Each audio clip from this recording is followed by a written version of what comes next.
इस वीडियो में मैं आपसे शेयर करूंगा 9 incredibly awesome power BI tricks. Trick number 3, trick number 4 और ट्रिक नंबर 8 मेरे एब्सोल्यूट फेवरेट हैं और बहुत काम की ट्रिक्स हैं। एंड तक देखिएगा, you will learn a lot. Start करते हैं। इस वीडियो को थोड़ा सा स्ट्रक्चर्ड बनाने के लिए इस वीडियो को हम 3 पार्ट्स में डिवाइड करेंगे। पार्ट नंबर 1 मैं आपसे शेयर करूंगा पावर क्वेरी ट्रिक्स। अगर आपको नहीं पता है तो पावर क्वेरी पावर बीआई का एक डेटा क्लीनिंग इंजन है, तो उसके ऊपर मैं आपसे 3 ट्रिक्स शेयर करूंगा। उसके बाद चलेंगे हम डेटा मॉडलिंग और डैक्स पे, जो कि पावर बीआई का कैलकुलेशन इंजन है। वहां पे मैं आपसे 3 इनक्रेडिबल ट्रिक्स शेयर करूंगा। एंड फाइनली मैं आपसे 3 विजुअलाइजेशन ट्रिक्स शेयर करूंगा। स्टार्ट करते हैं पावर क्वेरी से। मेरी पहली ट्रिक इज डेटा क्वालिटी कैसे चेक करें अपने डेटा की when you have loaded the data in Power Query. मैं ये अज्यूम कर रहा हूं कि as a beginner Power BI user आपको पावर क्वेरी में एटलीस्ट डेटा लोड करना आता है, सोर्स एक्सेल फाइल या सीएसवी से कनेक्ट करना आता है। तो चलिए यहाँ पे स्क्रीन पे मैंने कुछ एक सेल्स डेटा कनेक्ट किया है अपनी एक्सेल फाइल से और मुझे इस डेटा की जनरल क्वालिटी चेक करनी है। तो ऊपर व्यू टैब में in the Power Query window you are going to see that you have 3 options. Option number 1 is column quality, option number 2 is column profile, option number 3 is column distribution। एक एक करके तीनों को देखते हैं। तो let's just take a look at column quality। अगर मैं यहाँ पे क्लिक करूँ column quality पे, तो हर कॉलम का एक बेसिक 3 मैट्रिक्स आ जाएंगे, जहां पे मैं ये बता सकता हूं कि उस कॉलम में वैलिड वैल्यूज कितनी है विदाउट एनी एरर्स, उसमें एरर्स कितने हैं और उसमें एम्प्टी वैल्यूज कितनी है। This is kind of helpful to understand that how the column and its data is looking like. Note करिएगा कि ये जो कॉलम क्वालिटी आती है ये फर्स्ट सिर्फ 1000 रोज पे ही आती है। अगर बहुत बहुत बड़ा डेटा है तो आपके पास पूरे डेटा पे कॉलम क्वालिटी नहीं आएगी, ये सिर्फ 1000 रोज पे ही आएगी बाय डिफॉल्ट। सेकंड हम देखते हैं कॉलम डिस्ट्रीब्यूशन। सो अगर हम यहाँ पे कॉलम डिस्ट्रीब्यूशन पे क्लिक करें तो हमारे पास यहाँ पे हर कॉलम के आगे 2 मैट्रिक्स आती हैं। एक आता है कि इसमें डिस्टिंक्ट कितना है और एक आता है इसमें यूनिक कितना है। अभी डिस्टिंक्ट और यूनिक का मतलब क्या हुआ? डिस्टिंक्ट और यूनिक का सिंपल मतलब ये हुआ कि अगर उस कॉलम में से डुप्लीकेट वैल्यूज को हटा दिया जाए तो कितनी वैल्यूज बचेंगी, उसका मतलब होता है डिस्टिंक्ट।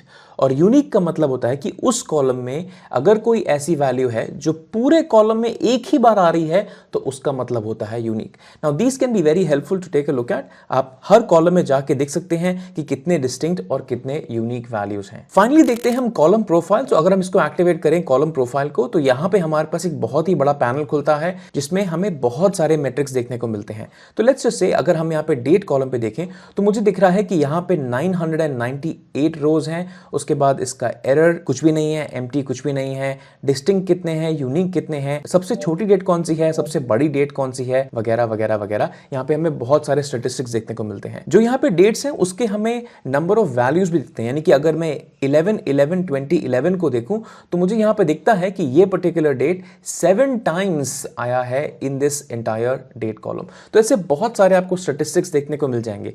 जैसे कि मैंने आपको पहले भी बताया कि ये सारे स्टैटिस्टिक्स आपको सिर्फ सैंपल 1000 रोज पे ही मिलते हैं। अगर आपको एंटायर डेटा पे देखने हैं तो आपको एक छोटा सा ऑप्शन चेंज करना पड़ेगा। यहाँ पे कॉलम प्रोफाइलिंग बेस्ड ऑन 1000 रोज को चेंज करके आप on the entire data set भी कर सकते हैं। बट ये याद रखिएगा कि इससे थोड़ा सा आपका प्रोसेसिंग स्लो हो सकता है अगर आपका डेटा सेट बहुत बहुत बड़ा है। ऑलराइट, ट्रिक नंबर 2, हम पावर क्वेरी में जो हम क्वेरीज बनाते हैं उनको हम ग्रुप्स में कंबाइन करके एक ढंग से ऑर्गेनाइज करते हैं। ग्रुप्स मतलब एक तरह का फोल्डर स्ट्रक्चर। तो देखिए हमारे पास यहाँ पे कुछ क्वेरीज हैं, sales, product, stage 1, stage 2, stage 3, और मुझे इन क्वेरीज को एक नीटली ऑर्गेनाइज करना है। अभी हमारे पास सिर्फ 5 ही क्वेरीज हैं, पर अगर आप एक बहुत ही कॉम्प्लिकेटेड पावर बीआई मॉडल पे काम कर रहे हैं तो यहाँ पे कुछ 150 टेबल्स भी हो सकते हैं। नेवरदलेस देखते हैं इसको ऑर्गेनाइज कैसे करते हैं। तो हम यहाँ पे इस एम्प्टी स्पेस पे राइट क्लिक करेंगे और बोलेंगे न्यू क्वेरी, और हम ये सारी स्टेजिंग क्वेरीज को एक न्यू ग्रुप में डाल देंगे। तो हम यहाँ पे एक न्यू ग्रुप बनाएंगे। ग्रुप का हम नाम दे देंगे स्टेजिंग। तो कुछ डिस्क्रिप्शन लिखना है तो आप वो भी लिख सकते हैं। मैं यहाँ पे लिख देता हूँ कि दीज आर स्टेजिंग क्वेरीज। हमने यहाँ पे एक छोटा सा डिस्क्रिप्शन लिख दिया है, क्लिक ऑन ओके, और हमारे पास यहाँ पे एक स्टेजिंग नाम का एक फोल्डर बन गया है। अब जितने भी हमारी स्टेजिंग क्वेरीज हैं इनको लेके हम इसमें मूव कर सकते हैं और ये हमारी स्टेजिंग क्वेरीज है। जैसे ही आप इस पे हवर करेंगे तो यहाँ पे आपको वो नोट दिखेगा जो आपने just while ago in the description लिखा था।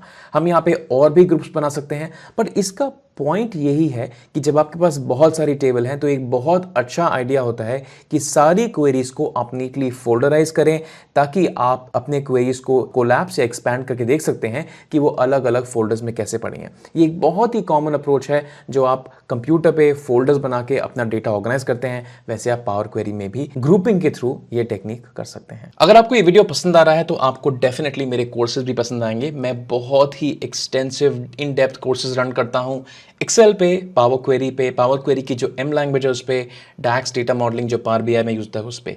हम जनरली स्क्रैच से स्टार्ट करते हैं and we talk about the problem in depth. मैं चाहता हूं कि आप प्रॉब्लम सॉल्विंग का तरीका सीखें more than just mugging up formulas.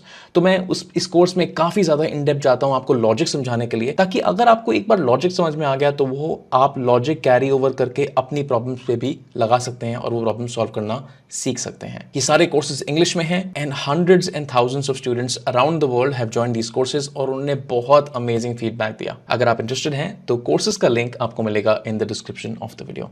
Back to the video. अब आते हैं ट्रिक नंबर 3, जो कि मेरी एब्सोल्यूट फेवरेट ट्रिक है। अगर आपको नहीं पता है, this will blow your mind. Take a look.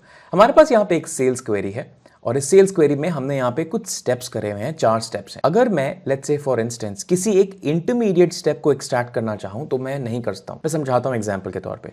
Let's say for example मैं यहाँ पे एक राइट क्लिक करके एक ब्लैंक क्वेरी बनाता हूँ, न्यू क्वेरी ब्लैंक क्वेरी, और इस ब्लैंक क्वेरी में मैं करता हूँ इक्वल्स टू सेल्स क्वेरी, यानी कि ये वाली जो क्वेरी है इसको मैंने यहाँ पे रेफरेंस कर दिया है। तो ऑब्वियसली इस क्वेरी का जो भी लास्ट स्टेप है, ये लास्ट स्टेप इस पर्टिकुलर क्वेरी में यहाँ पे लोड हो जाएगा। लेकिन अगर मुझे क्वेरी 1 में लास्ट स्टेप नहीं चाहिए, बट लेट्स से कोई भी एक इंटरमीडिएट स्टेप चाहिए जो लास्ट नहीं है, लेट्स से फर्स्ट स्टेप चाहिए या सेकंड स्टेप चाहिए या थर्ड स्टेप चाहिए, तो मैं ये नहीं कर सकता, क्योंकि बाय डिफॉल्ट लास्ट स्टेप ही आप रेफरेंस के तौर पे ले सकते हैं।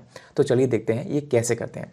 अभी क्योंकि मेरी क्वेरी बिखर ना जाए इसलिए मैं सेल्स को एक डुप्लीकेट बना लेता हूं। तो राइट क्लिक एंड आई से डुप्लीकेट। तो ये हमारी सेल्स की एक कॉपी क्वेरी बन गई है। जस्ट इन केस अगर कुछ एरर आता है तो हम इसको दोबारा यूज करते हैं। नेवरदलेस हम सेल्स पे चलते हैं। नाउ इस क्वेरी को हमें एक रिकॉर्ड बनाना पड़ेगा। तो रिकॉर्ड कैसे बनाते हैं, मैं ऊपर जाऊंगा एडवांस्ड एडिटर में, और एडवांस्ड एडिटर में ये आपकी पूरी क्वेरी का कोड यहाँ पे लिखा हुआ है।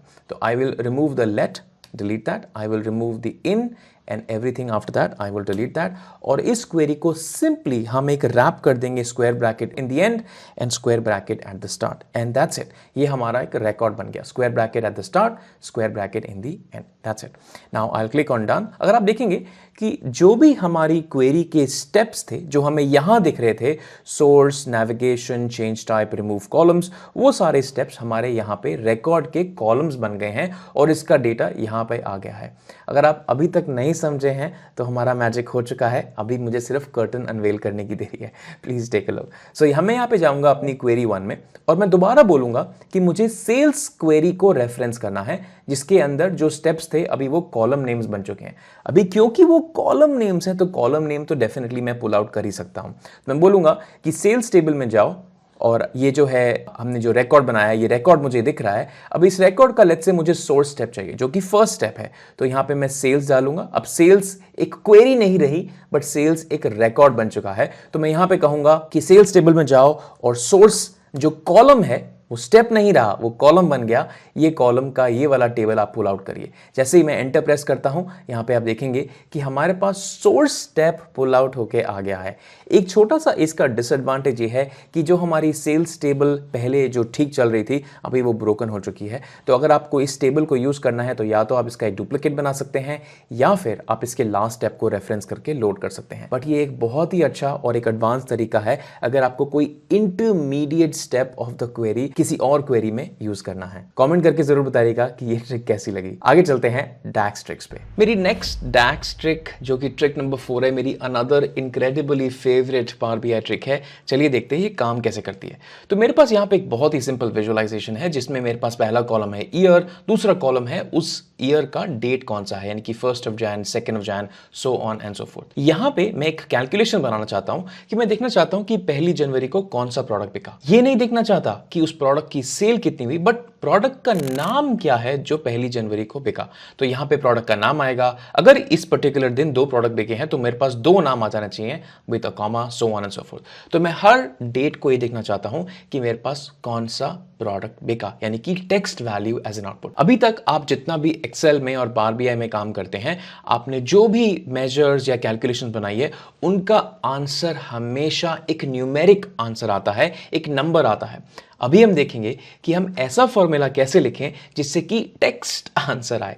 चलिए देखते हैं कैसे करते हैं। तो यहां पे मैं एक सिंपल सा मेजर क्रिएट करूंगा जिसका नाम है लेट्स से यूनिक प्रोडक्ट्स। अभी जो फॉर्मूला मैं यूज करने जा रहा हूं उसका नाम है कॉन्कैटिनेट एक्स, क्योंकि मुझे टेक्स्ट को कॉन्कैटिनेट करना है, इसके लिए मैं फॉर्मूला यूज करूंगा कॉन्कैटिनेट एक्स, जिसका पहला पार्ट होता है टेबल।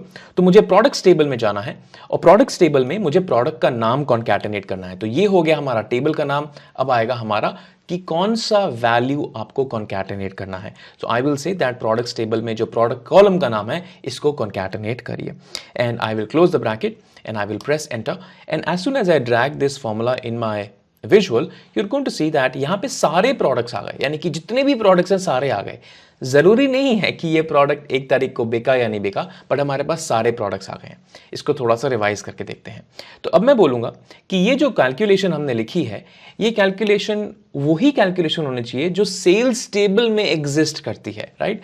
तो इसके लिए मैं एक छोटा सा यहां पे ट्रिक करूंगा। मैं बोलूंगा कि ये जो कैलकुलेशन है, ये वाली कैलकुलेशन, इसको आप कैलकुलेट करिए। तो कैलकुलेट का फर्स्ट पार्ट होता है कि आपको क्या कैलकुलेशन करनी है, और कैलकुलेट का दूसरा पार्ट होता है कि उस कैलकुलेशन में आपको फिल्टर क्या लगाना है। तो इस कैलकुलेशन पे मुझे सेल्स टेबल का फिल्टर लगाना है, यानी कि वही वैल्यूज आए जो सेल्स टेबल में एग्जिस्ट करती है। कौन सी वैल्यूज? प्रोडक्ट के नाम कॉन्कैटिनेटेड वाली values. So as soon as I press enter right now, you are going to see that ये कैलकुलेशन चेंज हो जाती है और हमारे पास वही प्रोडक्ट्स के नाम आते हैं जो हमारे सेल्स टेबल में एग्जिस्ट करते हैं। एक छोटी सी प्रॉब्लम है। प्रॉब्लम क्या? कि अगर किसी दिन हमारे पास 2 प्रोडक्ट बिके हैं तो दोनों के नाम कॉन्कैटिनेट होके आ जाते हैं। हमें यहां पे एक छोटा सा कॉमा जरूर चाहिए, एक स्पेस जरूर चाहिए, कुछ भी एक डिलिमिटर चाहिए। तो चलिए वो डिलिमिटर भी ऐड करते हैं।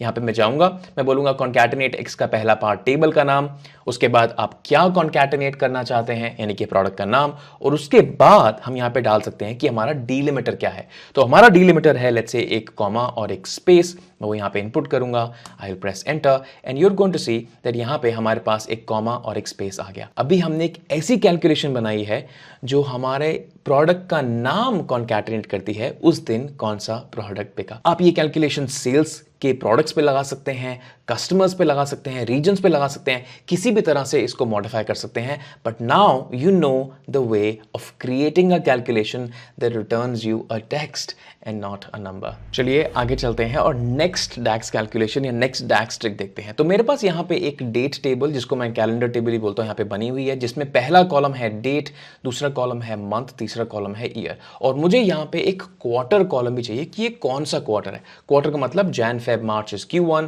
उसके अगले वाले तीन महीने Q2, so on and so fourth, ऐसे अक्टूबर, नवंबर और दिसंबर हो जाते हैं Q4। तो अगर हम वो कॉलम बनाना चाहते हैं तो कैसे बनाएं? बहुत ही सिंपल, इनक्रेडिबली सिंपल फॉर्मूला है। हम यहां पे क्या करेंगे, राइट क्लिक करके एक न्यू कॉलम बनाएंगे। अगर आपको ये किसी और कॉन्टेक्स्ट में चाहिए तो आप किसी और कॉन्टेक्स्ट में भी बना सकते हैं, बट अभी फॉर द मोमेंट मैं एक कॉलम क्रिएट कर रहा हूं। तो हम ये बोलेंगे कि हमें एक क्वार्टर कॉलम बनाना है, तो नाम दे देते हैं QTR, और एक बहुत ही सिंपल सा हम एक फॉर्मेट फंक्शन यूज करेंगे। फॉर्मेट में बोलेंगे कि ये वाली डेट को हमें फॉर्मेट करना है, तो कैलेंडर टेबल की जो डेट कॉलम है, यानी कि ये वाला कॉलम, इसकी हर रो को हमें फॉर्मेट करना है। और फॉर्मेट कैसे करना है, हमें लिखना है Q। तो अगर आपने सिंगल Q लिखा तो आपके पास इस कॉलम में 4 वैल्यूज आएंगी, 1 2 3 4। 1 का मतलब all Jan Feb and March months, 2 का मतलब उसके अगले वाले 3 महीने, so on and so fourth. तो यहां पे अगर आप देखें तो यहां पे हमारे पास 4 वैल्यू आ जाती हैं, Q1 Q2 Q3 Q4। But problem ये है कि 1 2 3 4 प्रेजेंटेबल नहीं लगता, तो मुझे इसको प्रेजेंटेबल बनाने के लिए एक Q कॉन्कैटिनेशन चाहिए, यानी कि Q1 Q2 so on and so fourth. तो वो कैसे करें? आप चाहे तो यहां पे एक Q लगा सकते हैं, Q यानी कि ये जो फॉर्मेट फंक्शन है इसका आंसर 1 2 3 4 आ रहा है, इसके पहले आप एक Q लगा दीजिए। अगर हम यहाँ पे एंटर प्रेस करें तो श्योर इनफ हमारे पास ये Q1 Q2 आ जाएगा। बट एक और ट्रिक भी है, यानी कि अगर इस Q को हम डिलीट करें और हम यहाँ पे बोलें कि यहाँ पे ये जो पहला Q है इसका मतलब है कि 1 2 3 4 जो भी आपका क्वार्टर है, इसके पहले हमें एक और Q लिखेंगे और उसके पहले एक बैक स्लैश डाल देंगे। अब ये बैक स्लैश का मतलब कि बैक स्लैश के आने वाला जस्ट बाद में वाला कैरेक्टर, यानी कि ये जो कैरेक्टर है इसको आप एज इट इज लिख दीजिए Q। उसके बाद वाले जो कैरेक्टर्स हैं उसको आप ट्रांसलेट करिए 1 2 3 4 में। तो ये मतलब होता है बैकस्लैश का। अगर मैं बैकस्लैश के पीछे यहां पे ए लिखता तो ये A1 A2 A3 A4 हो जाता, क्योंकि ये लिटरल कैरेक्टर होता है। बैकस्लैश के बाद जो भी आप कैरेक्टर लिखते हैं वो वैसा ही आ जाता है, उसका ट्रांसलेशन नहीं होता है।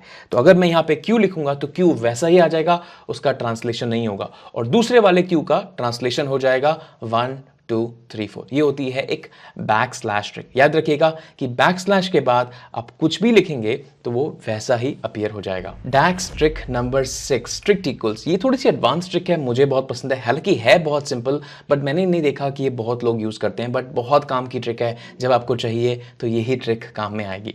प्लीज देखिए इसका यूज कैसे करते हैं। तो यहाँ पे एक छोटी सी टेबल है जिसमें 4 वैल्यूज है, एक 10 है, एक 0 है, एक ब्लैंक है और एक 100 है। तो लेट्स से फॉर एग्जांपल मैं यहाँ पे राइट क्लिक करके एक न्यू कॉलम क्रिएट करता हूँ और मैं देखता हूँ कि इसमें से कितनी वैल्यूज 0 हैं। तो मैं करता हूं यहां पे एक 0 चेक, और मैं बोलूंगा कि ये जो वैल्यू है, ये वाला कॉलम है, इसमें चेक करो कि कितनी वैल्यू 0 है। So I will say value is that equals to a 0 और नॉट, और मेरे पास आंसर ट्रू एंड फॉल्स में आ जाना चाहिए। तो आप देखेंगे क्योंकि ये वैल्यू 0 है, यहां पे मेरे पास ट्रू हो गया, ओके करेक्ट। यहां पे ब्लैंक है तो भी मेरे पास यहां पे ट्रू आया, यानी कि पावर बीआई समहाउ जीरोस और ब्लैंक को एक सिमिलर स्ट्रक्चर कंसीडर करता है। But let's say for example अगर मैं कोई कॉम्प्लिकेटेड कैलकुलेशन डिजाइन कर रहा हूं जिसमें मुझे जीरोस एग्जैक्टली चेक करने हैं, ब्लैंक्स नहीं चेक करने हैं बट जीरोस एग्जैक्टली चेक करने हैं, तो मैं यहां पे अपना फॉर्मूला मॉडिफाई करके इसको स्ट्रिक्ट इक्वल बना सकता हूं। एक इक्वल्स टू नहीं बट 2 इक्वल्स टू साइन। तो अगर मैं यहां पे एक और इक्वल्स टू साइन लगा दूं तो ये स्ट्रिक्टली चेक करेगा कि आप स्ट्रिक्टली 0 हैं या नहीं है। If I now press enter you are going to see that ये वाला स्ट्रिक्टली इक्वल टू 0 है तो हमारे पास ट्रू आ गया, ये 0 नहीं है इसलिए हमारे पास यहां पे फॉल्स आ गया। आप चाहे तो इसको आप ब्लैंक चेक भी कर सकते हैं। तो if I now press enter, यहां पे हमारे पास एक ही ब्लैंक है तो यहां पे हमारे पास ट्रू आ गया।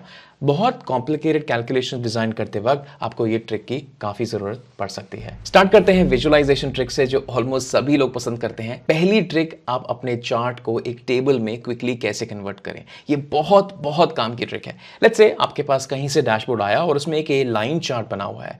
लाइन चार्ट से ट्रेंड तो पता लगता है बट आपको स्पेसिफिक वैल्यूज पढ़ने में बहुत मुश्किल होगी, यानी कि ये वैल्यू कितनी है, अनलेस मैं इस पे हवर करूं तो मुझे पता नहीं चलेगा कि ये वैल्यू 108 है। ऐसे करके मुझे सारी वैल्यूज यहां पे देखनी पड़ेंगी। तो मैं एक इजी और कन्वीनियंट मेथड चाहता हूं जहां पे मैं ये चार्ट को चेंज नहीं करूं बट टेम्परेरली ये चार्ट एक टेबल में कन्वर्ट हो जाए ताकि इसकी वैल्यूज में आराम से पढ़ सकूं। तो आप क्या कर सकते हैं, इस चार्ट पे आप क्लिक करेंगे और शॉर्टकट प्रेस करेंगे Alt Shift F11। जैसे ही आपने वो शॉर्टकट प्रेस किया ये एक जूम मोड में आ जाएगा, और जूम मोड में जो भी ये चार्ट है इसकी वैल्यूज यहां पे एक टेबल फॉर्मेट में आ जाएंगी। अब आप यहां पे सारी वैल्यूज यहां पे आराम से पढ़ सकते हैं। जब आप खत्म कर लें इस प्रोसेस को तो आप बैक टू द रिपोर्ट करिए and you are back at your visual. इस टेक्निक से आपको अपने चार्ट या विजुअलाइजेशंस को चेंज करने की जरूरत नहीं है, बट आप उन विजुअलाइजेशंस और चार्ट पे बहुत ज्यादा क्लैरिटी देख सकते हैं once you convert them into a table, temporarily, permanent नहीं। ये बहुत बहुत काम की ट्रिक है। ट्रिक नंबर 8 ऑफ विजुअलाइजेशंस, कि अपने विजुअल्स में एंटर कैसे प्रेस करें।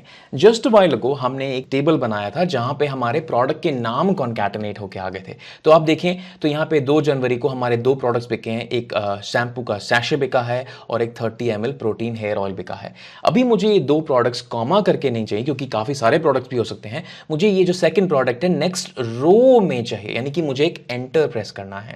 तो आप कैलकुलेशंस में एंटर कैसे प्रेस कर सकते हैं, मैं सिखाता हूं कैसे।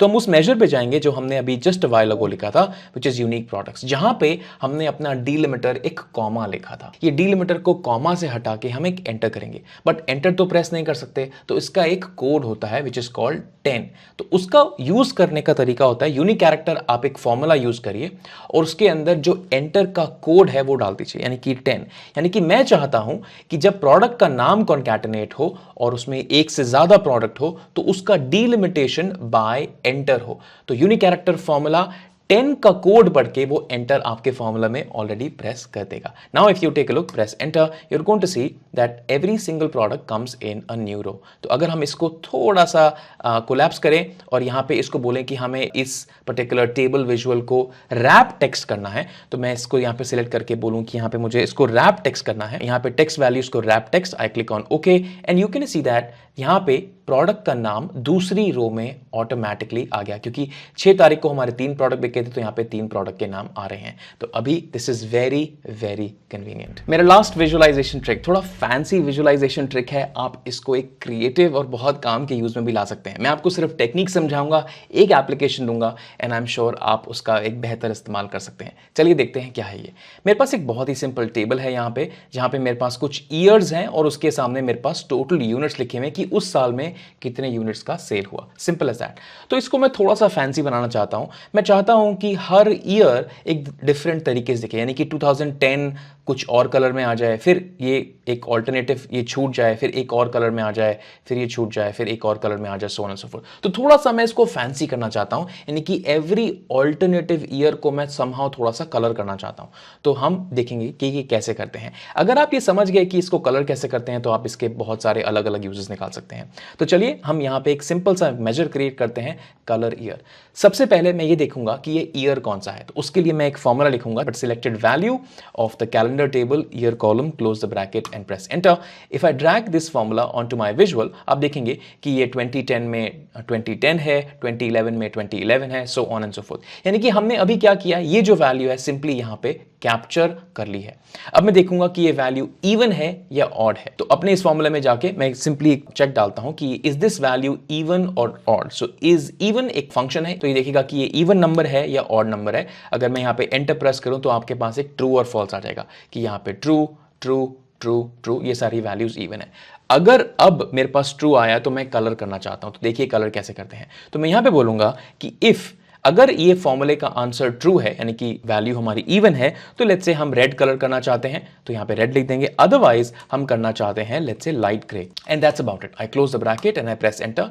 अभी प्रॉब्लम ये हुई है कि हम टेक्स्ट नहीं लिखना चाहते रेड और लाइट ग्रे, हम कलर करना चाहते हैं। तो हम ये जो कलर ईयर है इसको हम यहाँ पे रखे रहने देंगे, बट इस पे हम कंडीशनल फॉर्मेटिंग अप्लाई करेंगे।